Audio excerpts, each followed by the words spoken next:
Hello, তুমি কি জানো ভিটামিন ডি কেমন জরুরি আমাদের শরীরের জন্য?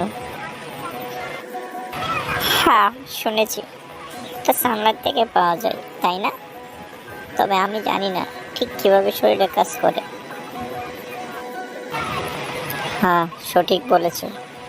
ভিটামিন ডি মূলত আমাদের ত্বক সূর্যের আলো থেকে শোষণ করে, আর এটা আমাদের হাড়, মাংসপেশি, এমনকি ইমিউন সিস্টেমের জন্য গুরুত্বপূর্ণ। আচ্ছা, তাহলে ভিটামিন ডি এর অভাব হলে কি হতে পারে? ভিটামিন ডি এর অভাব হলে হাড় দুর্বল হয়ে যায় এবং শরীরে ক্লান্তি বা ব্যথা অনুভব হতে পারে। অনেক সময় অস্থিরতা বা হাড় ভাঙার সমস্যা হতে পারে। এখনকার দিনে অনেকেই দিনের অধিকাংশ সময় ভিতরে থাকেন, তাই সূর্যের আলো কম পাওয়া যায়। এতে ভিটামিন ডি এর অভাব হয়ে যেতে পারে। বুঝেছি। তাহলে আরেকটা প্রশ্ন, ভিটামিন ডি টেস্ট করানো জরুরি কি?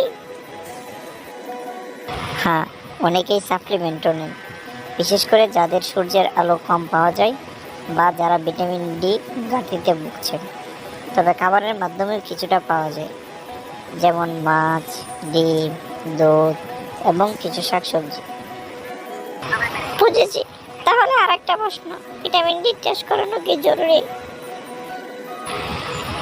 যদি তুমি মনে করো ভিটামিন ডি এর অভাব হতে পারে, যেমন অনেক দিন সূর্যের আলো পাওয়া যায় না বা হাড়ের সমস্যা থাকে, তাহলে টেস্ট করানো ভালো।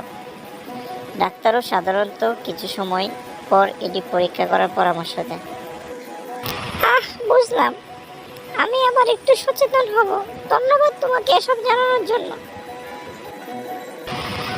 তোমাকেও ধন্যবাদ। তুমি যখন ভালো থেকো তখনই আমি খুশি।